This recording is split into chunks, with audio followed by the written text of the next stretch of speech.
Okay, Now it says end stream. Hi. Well, I think we're live now. We've been having an issue here. I am sorry about that. So let's give this a shot. Okay, so I'm not sure what the problem was, but we are now up and running. So, live on YouTube. so my tech support, also known as my son, says he's blaming YouTube at the moment, but we're not going to worry about that. Let me get back here and see if we can make this work, okay? All right. So, hi. Welcome to StashBlaster Quilts. I'm Maria Spatelnik, and I am not a tech person, which is why we've been having some trouble with this. Hopefully, we've got me live now, and hopefully I'm not blurry like I was 2 weeks ago. We keep having a problem where when I'm streaming and recording, it gets blurry, but when I'm just recording, it's fine, or if I'm just streaming, it's fine. So we're not sure what the problem is, but hopefully we fixed that. So here at my channel, we always start with an organizational tip. So what I'd like to do today is talk about you time. We all need some time where we can just relax, focus into the sewing, kind of go zen. And that can happen in different ways. And for many of us, it's a retreat. Now, I don't get to go on a lot of the organized retreats that my guild makes and puts together. My retreats tend to be at-home retreats, kind of a staycation kind of an idea, where I tell my husband and my son, I'm not here, I'm not answering the phone, I'm not going to the door, I'm going to eat whatever I want, whenever I want it, and you guys are fending for yourselves, and I am going to get some serious sewing done. So if you're going to do that, you need to properly plan and pack. So that's what this is about today. So what I'd like to do is go ahead and pop this up here. And I'm going to go to this. Hopefully you are seeing my PowerPoint. There we go. Good. Hey, we did it. Okay. So when you're packing for a retreat of any kind, you need to plan what you're going to work on. I always suggest that you take a hand project with you, just in case there's a problem with your machine, or the power goes out, or there's issues with not having enough power in the place that you're going. I was in one retreat where they hadn't realized just how much draw there would be from all the irons and sewing machines, and so there had to be 3 people not doing anything in rotation in order for the other people to have the ability to sew. So always take with you a hand project. But each project should be in its own zip type bag. Now, in my case, I do like the fact that the bag manufacturers are making 2 and 3 gallon bags, because then you can put a lot more material in there. Whether you've gone ahead and pre-cut it or not, if all of your material is in the bag, then you can work on it whenever you feel like it. Now, I will go ahead and tell you that some of my projects I keep in teeny tiny bags. This is a snack bag because this is my project. So I'm going to bring this in. Hopefully you can see it there. These are tiny. They're about 1/4 of an inch square. Well, not square because they're hexagons, but they're 1/4 inch hexagons. And so this fits in my little zip bag, which goes into practically anything. So, for example, in August, I'm going to be flying to Phoenix to be speaking at a convention. This whole kit that I'm going to be taking for my sewing fits in my purse with no problem. Okay? So, what goes in there? First of all is the pattern. Now, this isn't a formal pattern. This is one that I created. So, there it is. Really plain and simple, just on a hexagon grid. And so my pattern gets folded. Now, if you're taking one out of a magazine or something like that, it's okay to Xerox your pattern and put it with your pattern. I mean, with your project. the creator isn't going to care that you do that. They don't want you to republish it. They don't want you sharing it. But I will often take a pattern like this, and as I sew stuff, I'll cross it off so that I know where I am. I started doing that when I used to do counted cross stitch, and I would just color in the parts that were done, and I always knew where I was. That's a perfectly fine thing to do with a pattern. So here's my pattern. And then I have my material. Now some of these are just cut loose. Yep, here you go, like this. But since all of my outer edges are going to be cream colored, oops, what I did was I took all my hexagons and I strung them together. So they're all together, and whenever I need one or two, I can just peel them off. I do tend to go ahead and process a bunch of them at a time. So for example, it's really hard to see. These are my cream colored ones that I have ready. And so I form them around my base. This is English paper piecing. But instead of paper, they're actually plastic. But I form my hexagons around it, and then I string them together. And then when I'm not in such a bumpy situation, so for example, I would not try to attach them to the rest on an airplane if there's turbulence, but something like this I can do regardless of turbulence or anything else. And so then I string a whole bunch of them together so that they're ready, and then I will assemble it all when I'm at that point. So I have my pattern, I have my material. Obviously, there's thread. Now, I have spools of thread, of course. When my spools start to get low, or if I'm doing a project where I'm using a bobbin, I will also have thread and bobbins. When I'm done with that bobbin for this particular project, I will do one of two things. It either goes into one of my rings, and you probably know what I mean, but one of the rings like this. These are all from projects that I've done before. Okay, so I'm not using any of these right now, but I keep them while they're still fairly full like this. When they start to get teeny weeny like this one, I don't know if you can see here, okay, there's not a whole lot of thread on there. What I will do is I will put them on a card like this. Now I got this idea because of the sewing kits that you used to get in hotels. They would have 5 or 6 different colors of thread and a needle and a couple of buttons and that kind of stuff.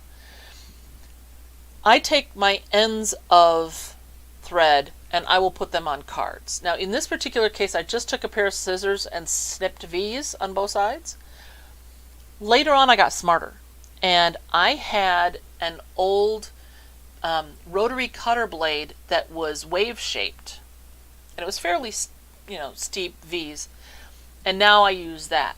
And so now I can just zoom it, and then I have tons and tons of places to put stuff. So I basically emptied my bobbin onto this. You put a little slit at each end for your tag ends, and you're good to go. I can put an awful lot of thread in a tiny little space by doing this. So when I am traveling, I will take the ones that I need, and I'll say, okay, so here's my green hexies. Okay. I'm going to need a lot of these. And my thread. And I just need this. And I have all the things that I need for the green all together. Now, I will also put any embellishments in the bag, so I don't use them for something else. I don't do a lot of embellishment work, but I will occasionally use buttons and other things like that. They go in the bag with the stuff, and that way we're all pulled together and I know where they are. Now sometimes you need things that don't fit in the zipper bag. So for example, this square is going to finish at about 9 inches. I'm going to need a square up ruler. That's not going to fit in my little Ziploc bag here, my snack bag. So I would put a note inside the bag right up against the plastic that lets me know of anything else I need to take with me in order to do the project.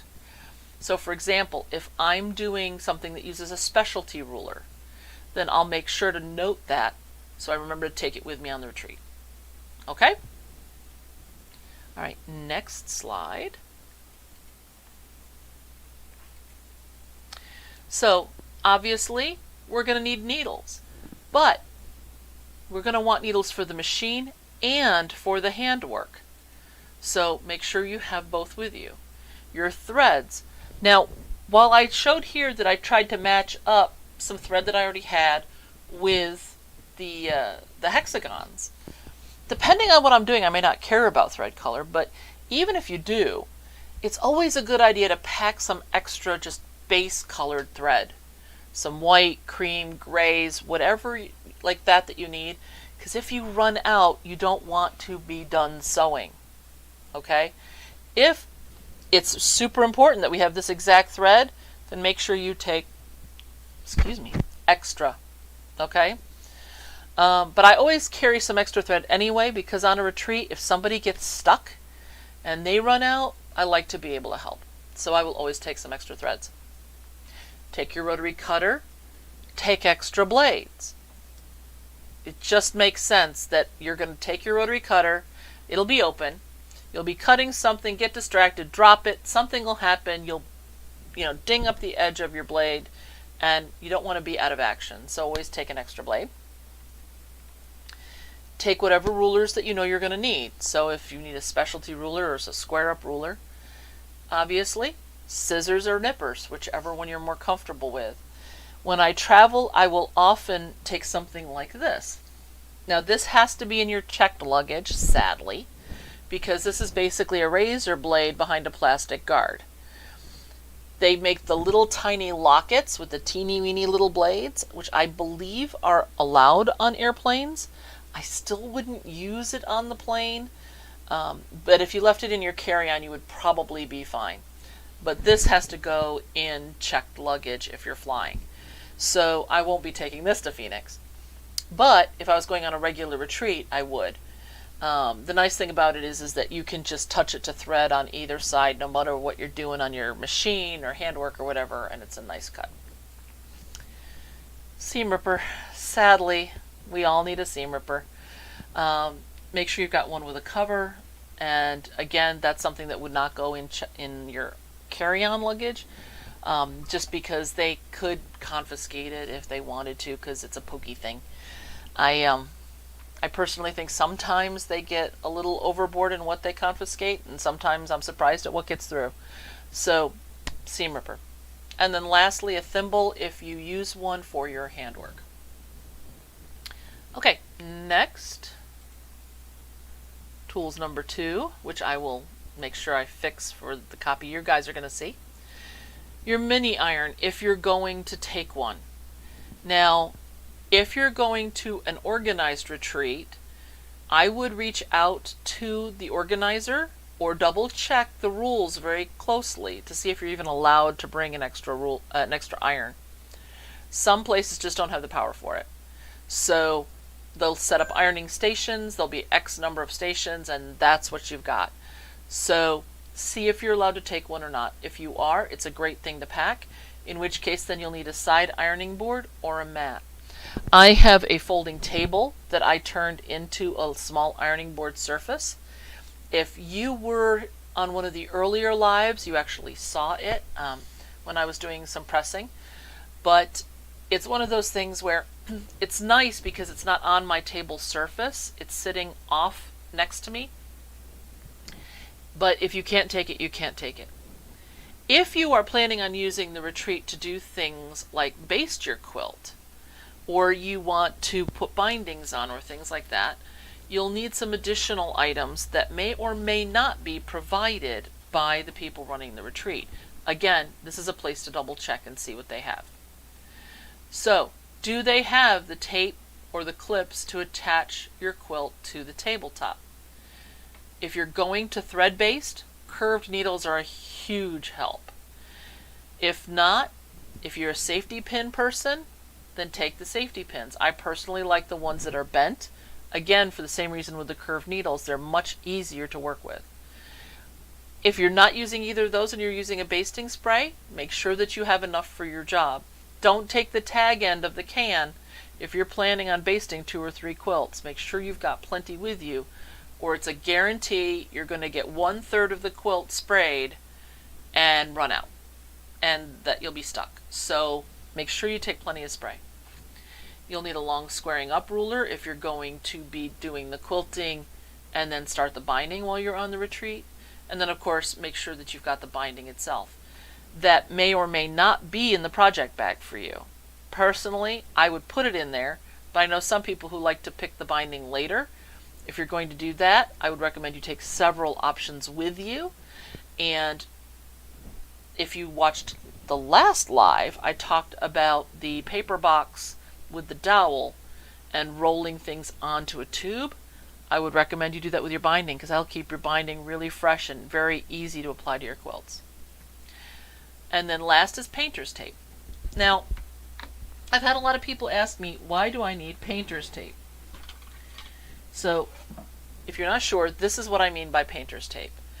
It is a very low adhesive tape. I use it in a ton of different ways. I use it to mark my blocks, so I have them in numerical order. I use them to then mark my rows. I put my name on my stuff. I will put a notation on a ruler. For example, I'm using this specialty ruler for this quilt in this size. I will mark intersections by putting an X there so I can line things up on my ruler more easily. There's tons of different things you can use painter's tape for. So I always carry a pack in my to-go bag. Now if you're not happy with painter's tape, you can always use masking tape. But I like the painter's tape. It has a little bit less residue. Okay. And then lastly, let's talk about the sewing machine. Now, I have done this. I have gone on a retreat and taken my sewing machine and forgotten my power cord. One thing I just realized is missing is the pedal. So while we're all sitting here, this is live, you get what you get. I am going to, oh, hold on. All right. Pedal. Okay. So you can tell I forgot it last time, and there was a very good reason that I forgot it. So, first you've got your sewing machine itself, obviously. The power cord, the pedal, any other feet you might want to have. A walking foot, a 1/4-inch foot, your darning foot, any feet that you want. If they come in a case, just pack the case. Just know that that's what you're going to do. An extra plate. So my machine here has the regular plate that came with the machine that allows for a zigzag. It's got the slot that the needle moves across. But I also have a single hole plate. If I'm going on a retreat, I'll make sure I have both plates in case I decide to change projects. I want to make sure that I have an appropriate plate to do it. I have a pair of long tweezers. They're about this long, and when my thread gets banjaxed in the back of my bobbin case area, it's much easier to pull that out with a pair of long tweezers. Doesn't happen a lot, but when it does, you will thank me. I also will use them to guide fabric through. I do a lot of different stuff with the tweezers. I also have my own little screwdriver to replace the plates if I do decide to change them out. The one that came with the machine is just too uncomfortable with my hands to use it, so I have a regular screwdriver that I use just for that. And I carry a paintbrush, and so it's just a small artist brush like this. Okay, I think you can see it against my hair here. It's just a small brush, and every time I change my thread and my bobbin, I will take the brush and clean out any lint, or if I see any lint on top of my machine, when my needle is going up and down, I'll sometimes notice lint on the screw that attaches the foot. Then when I stop at the end of the row or whatever, I get my brush out and I will go ahead and clean that up. And it has saved me a ton of cleanings for my machine, according to my machine guy. Well, I hope that that's helpful. Once I get this edited and onto the website, onto YouTube, excuse me, I will have a link that will take you to this now modified list of items just in a simple PDF that you can print out.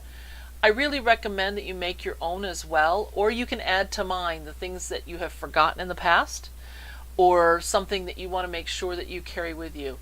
I have had people who have told me that they have magnifying glasses that they take, or a needle threader, or things like that might be something that you would find handy to have in your kit, and I would go ahead and do that. You might want to consider having a separate toolkit for retreats if you do them a lot. It could be something as small as a small box that holds all of those little things that you need. It could be a small tackle box.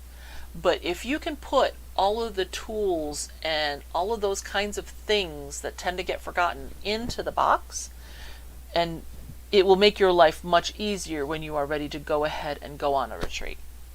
So that's the tip for today, is to pack for your retreat with a plan and have a checklist so that you can make sure that you don't forget something like the foot pedal. Okay, so hopefully that's been helpful. Now, I'm on the wrong one. There we go. Okay, so that's what, that's, like I said, that's today's tip. So I don't know about you, but it's been in the 90s here in the DC area. I have been out working with clients in non-air conditioned houses, so I hope that you haven't melted either. I thought for a little bit earlier today that I was just going to be found on as a puddle in the middle of the parking lot at my client's house.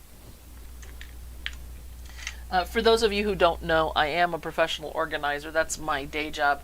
I'm hoping someday that that there's enough people who want to watch this and who are interested in my stories that I can make this my full-time gig and maybe do that on the side. But anyway, so I was out there today, super hot. So I'm obviously not looking my absolute best, but this is actually kind of common for me and for how that goes. But today was a very odd day. I was seeing some people out and about doing some of the strangest things. I saw a man pulling a dog who was riding a skateboard, and the man was eating an ice cream, and then he would occasionally turn and offer it to the dog, and then he would eat the ice cream. So in my personal thing, ew. Okay, I'm just not a share the food with the dog animal, the dog kind of person. We've had dogs. I love dogs. I love having pets. But no, that's not one of my favorite things. But the dog would eat the ice cream while still on the skateboard. It wouldn't even get off the skateboard to eat it. So he was just tootling along. He was having the best time. And I was like, you have got to be kidding me. But nope, that's how it was. Okay. When last we met, I was working on sewing some StashBlaster 1 sections. Now, for those of you who haven't been following, StashBlaster 1 is the original, and it's behind me here. But I told you that I was going to do the next couple rounds only with you. So they've been sitting and waiting for 3 weeks because we had a 5 Wednesday month. So that didn't happen. So what I'm doing, just so you know, is I'm putting away everything from that little kit back into my little baggie here. So I'll be able to do my regular sewing. Okay. I know this is not thrilling, exciting, but the whole goal of this live is I want to be able to answer questions that people have. I want it to be a friendly, judgment-free place where people can share their ideas, just relax. I tell weird stories, sometimes about my family, sometimes about my day, that I just would like to share with you and just have a good time. Um,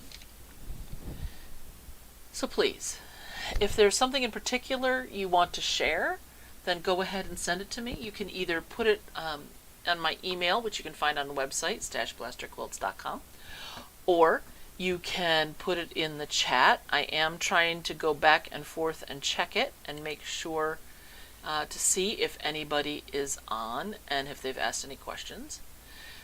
And then I do have people who do email me at the mail at StashBlasterQuilts.com with questions or suggestions. And so this is our space where we can play with those. I did get a question the other day asking how much time I get to sew. Now, during COVID, it was really kind of strange because I made masks. I made thousands of masks. I'm so tired of making masks. I'm so glad we don't have to wear them anymore. But I made a ton of masks. Now, I had a plan that when they were talking about shutting things down, I was like, oh, that's great.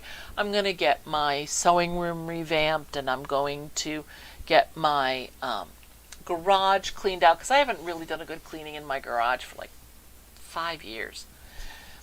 Didn't do any of it. Didn't do any of it. I watched old movies with my husband. I sewed masks. I didn't really even advance any of my major projects for quilting that I wanted to do, because I just kind of got into this sit and sew for a little bit, more and more masks. I made see-through masks, and I made the oversized beard masks, and all kinds of stuff.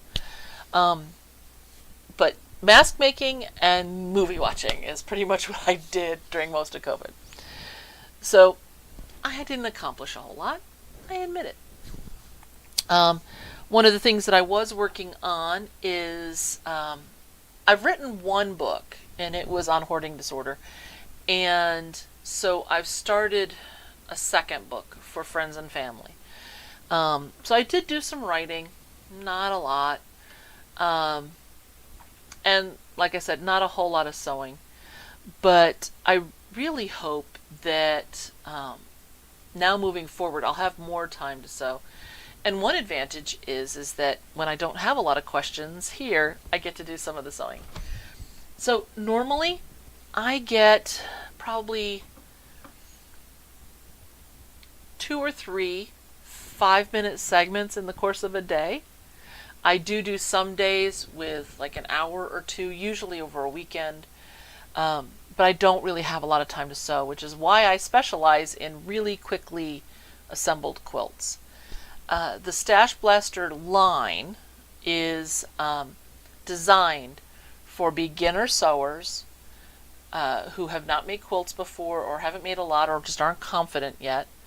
So it does some basic cutting, and if you get it wrong, it doesn't matter. It does some basic sewing. If you're not perfect, it doesn't matter. And no one will ever know, because the way I designed it, you're not matching up any corners or seams or anything like that. So for example here, this piece all goes in at once. So if this intersection isn't perfect, oops, I'm backwards here. If this intersection isn't perfect, no one can tell. And we talk about very simple quilting and very simple things.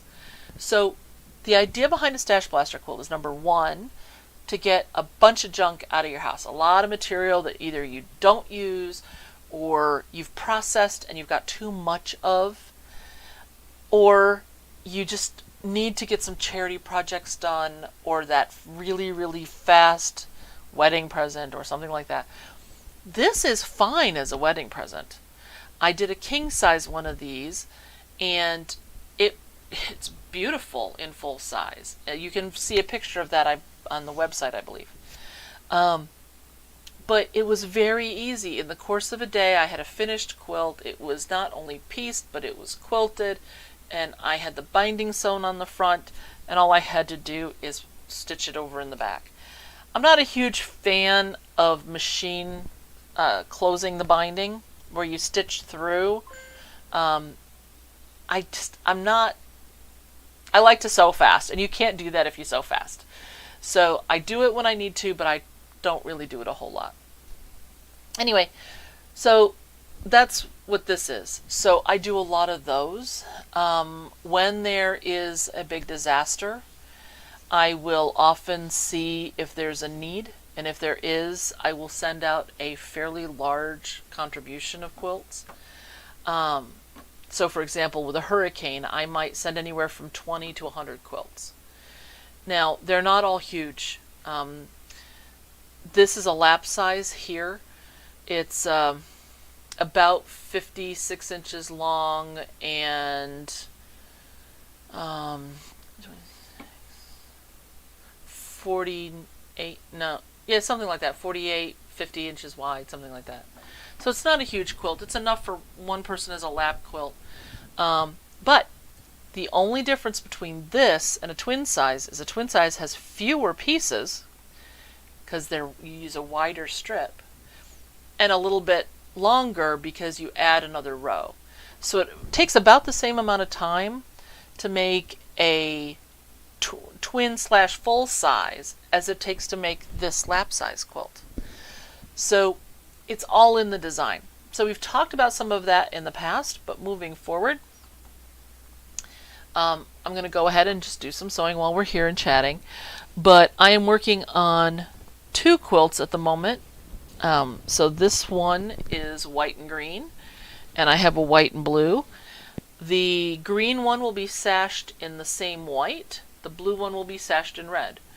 So it's going to have these red horizontal bars and then blue and white vertical bars, so that we pull together that patriotic theme. So that's the only difference. But I love to do sewing when I can. So when I am on a retreat, even if it's a staycation type retreat here at the house, I will spend somewhere between 8 to 10 hours sewing.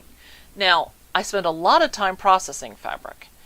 In my living room, I have a 3x6 foot ironing board that I made, and my cutting mat fits right on top of it. And so what I will do is I will wash a ton of fabric, and then I process it when I'm downstairs with the family and, watching TV or a movie or something like that. So I probably spend 1 to 2 hours a day doing that on a normal course of events. Assuming that I haven't worked an awful lot in a lot of heat like today, then it's just a nice conversation thing, so I can be productive while still having family time. So today, the feels like temperature, I think is what they're calling it now instead of the heat index, was over 100, and I was with a couple of clients, neither one of which had air conditioning. Same thing yesterday and same thing the day before. So this has been a very hot week for me. This isn't the normal case. Tomorrow, both clients, thankfully, that I have working air conditioning. But anyway, so today I'm doing this, obviously, because it's the right Wednesday of the month. Normally, I would be downstairs processing in the living room. So, for those of you who weren't here before, usually when I do a StashBlaster quilt, I am using full width of fabric strips. In this particular case, I just wanted to use all my little bits and bobs that were left from other projects, or when I got the scrap washed and dried, it was a shorter one. And so these are not the way most would look. I am working on the tutorial video that is going to go with the pattern for StashBlaster 1. But unfortunately, Tim, my assistant, those of you that have seen this before, his wife was sick, and then he got sick. So he hasn't been around, so I've had to do his job. My husband has done some of it, but really kind of messed things up in terms of what I've had a chance to do this week. So I've been editing. I did all the filming, and I've been editing, but editing is new to me.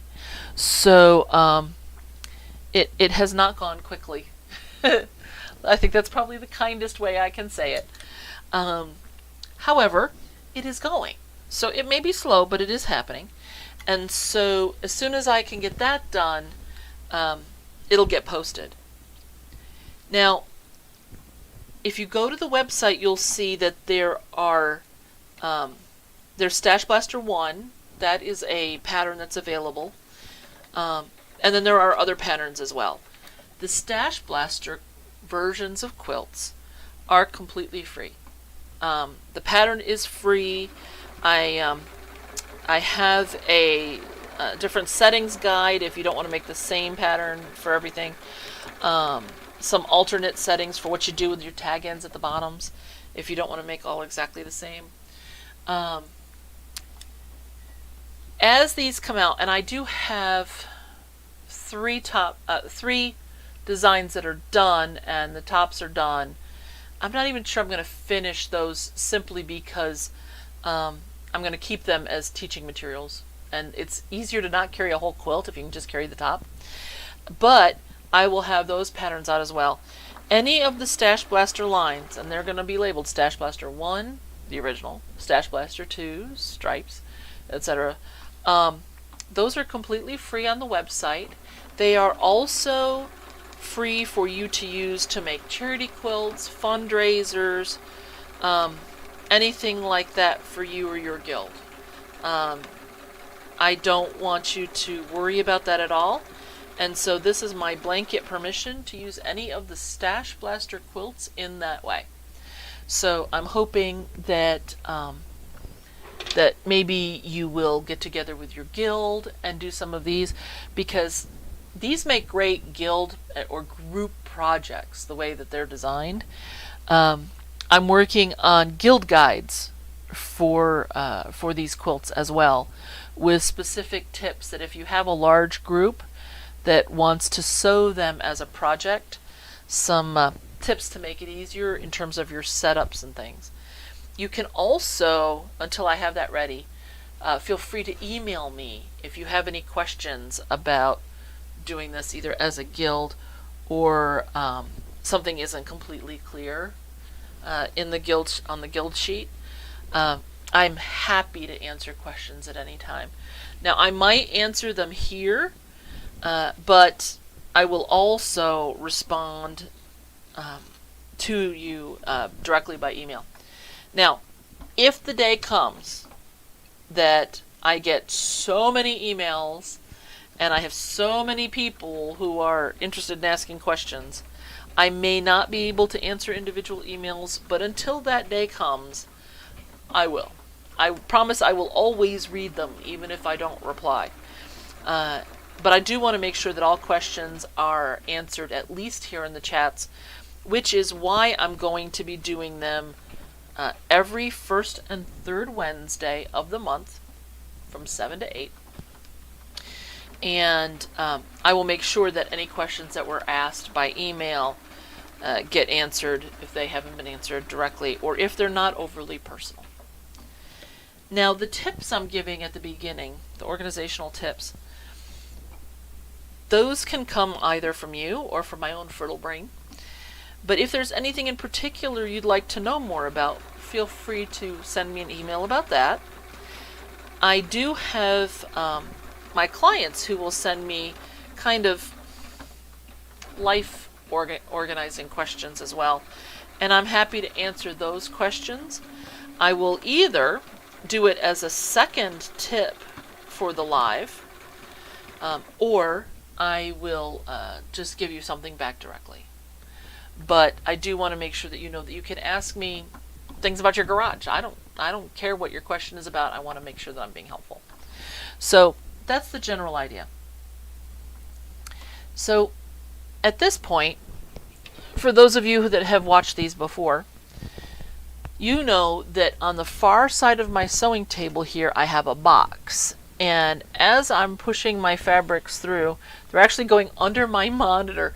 My monitor is on a swing arm, but in order to have it at the right height where I can see you and it, I've got a gap about this big. So sometimes I have to kind of help it. But these strips are going under the monitor and into the box. And the nice thing about that is if I was piecing lots of little tiny pieces, like if I was doing half square triangles, or if I was doing, I'm playing with this because I knocked it off. If I was doing, the beginning parts of things where I have lots and lots of little tiny pieces, it's really nice for them to wind up in the box, and then I can just take the whole box after I've cut off at my leader and ender downstairs, and I press a ton of stuff all at once. I trim up anything I need to trim up while I'm down there, and then it comes back upstairs and it's ready for rapid sewing.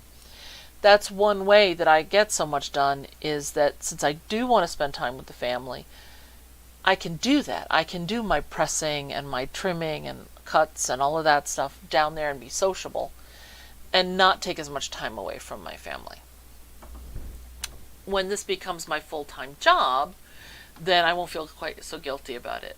But right now, since I'm out of the house for a number of hours every day and I don't get to participate in a lot of stuff, this makes it better.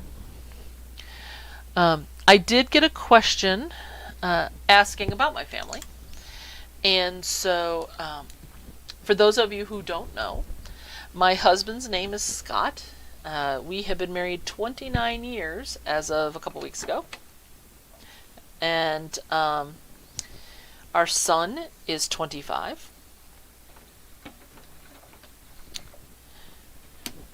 We've actually been together 34 years now. 34 years. Because it took him a while to agree. I told him I kept chasing him until he caught me. So we've been together quite a while. My son attended Virginia Tech. He has a master's in education. And he is currently teaching at one of those SAT prep type companies. I did ask him years ago if he wanted to be part of my organizing company, Conquer the Clutter. And he did have a couple of summers that he helped me out. And he basically said to me that he does not like my job. He doesn't want to do it ever. And I am welcome to it. So he's doing his thing.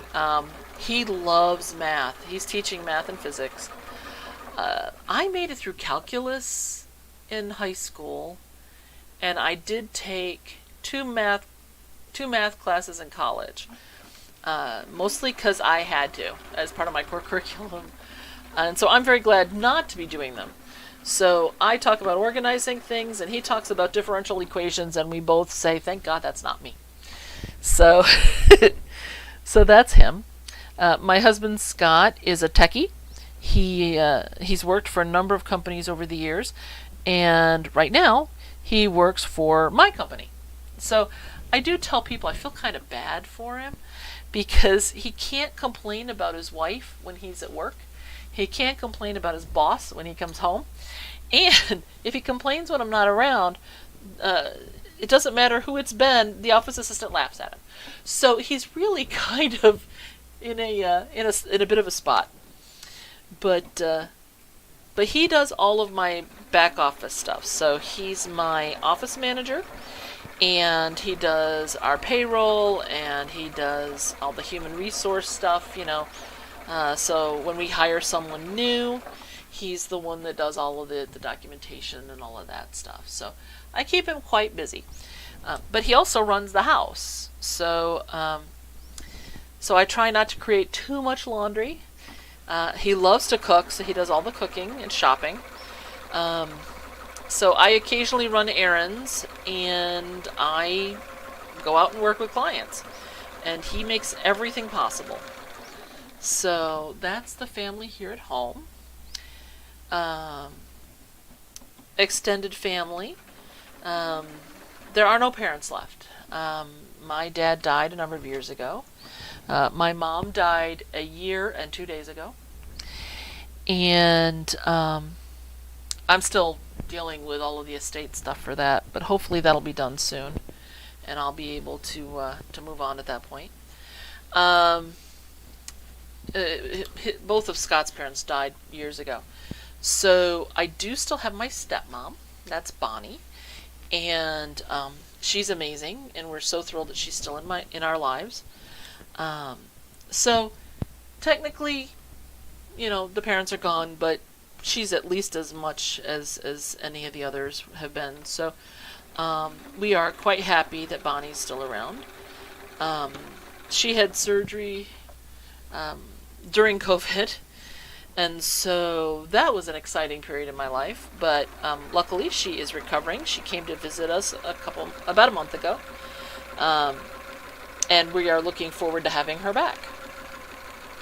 So that's pretty much it for the family. We used to have dogs. They're gone. And we are going to be getting dogs again in the future, but this has not been the time.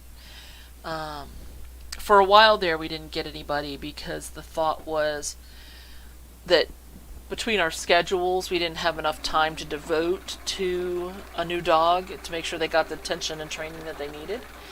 And then COVID hit, and while we were home, it still didn't seem right. I didn't want to go out looking for dogs at that point. I knew a lot of people were getting pets, but I wasn't ready, and I wasn't really sure how I felt about the going and the getting and the looking and all that with COVID, because I work with a lot of older folks. I was trying very, very hard to make sure that we were being COVID safe, and visiting a lot of places with dogs didn't seem like the best match. Unfortunately, I just saw in the news, and this broke my heart. A lot of people who got dogs and cats for during COVID for company are going back to work now, and they're taking the dogs and cats to the pound because they don't want to have that responsibility anymore. And I think that's incredibly sad. So, I hope that they all find new forever homes, and that they get to be happy, because they all deserve it. Every pet deserves a happy life, and if you're gonna have one, I think that that's a wonderful thing, and we've always been rescue type pet owners, mostly because we're mutts, and kind of fits in with our family. So you may find at some point that I'll be talking to you about a new dog that we have, but as of right now, that's it. So it's just the three of us here in the house. My office is here in the house, so I get to see Tim a lot here. Tim is my office assistant right now, and hopefully he's feeling better and will be coming back to work tomorrow. And then life will calm down a little bit. But that's it. I am sorry about all the technical problems that happened today. Not sure what it was. Not sure why we're still having problems. I am learning, and I've corrected the mistakes that I make one week to the next week, and something new always pops up so that we have a challenge. But we're going to run out of problems soon. That's all I can think, is that pretty soon there won't be anything left for messing up, and then from then on, this is all going to be hunky-dory and smooth sailing and all of that. Okay, so it's almost 8 o'clock. I'm going to take one more quick check and see if there are any questions. And for those of you who are looking, you can see that there aren't any, because there's nobody watching live at the moment, but that's okay. I'm hoping that changes, because it does look like we had people looking at the beginning, and that's when we were having the trouble. So hopefully they will come back and look again later. I am going to keep the live up until the next live comes out.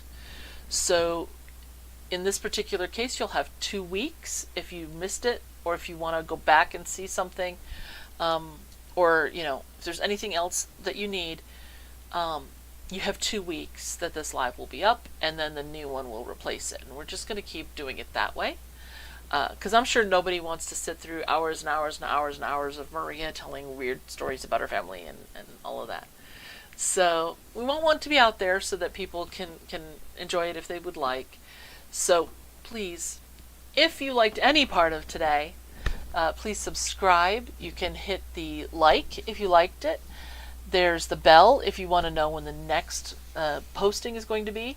I am working on that StashBlaster 1 how-to video right now, and so that should be up fairly soon. And then we try to get at least the organizational tips section of the lives edited and posted within about a week, so that should be coming up as well. So hopefully you've had a good time. Like, subscribe, and hit the bell, and then I will hopefully see you here again next time in 2 weeks. And send me some questions if you're interested, and we will be doing more sewing on the StashBlaster ones. Okay? Take care. All right, now let's get some sewing done.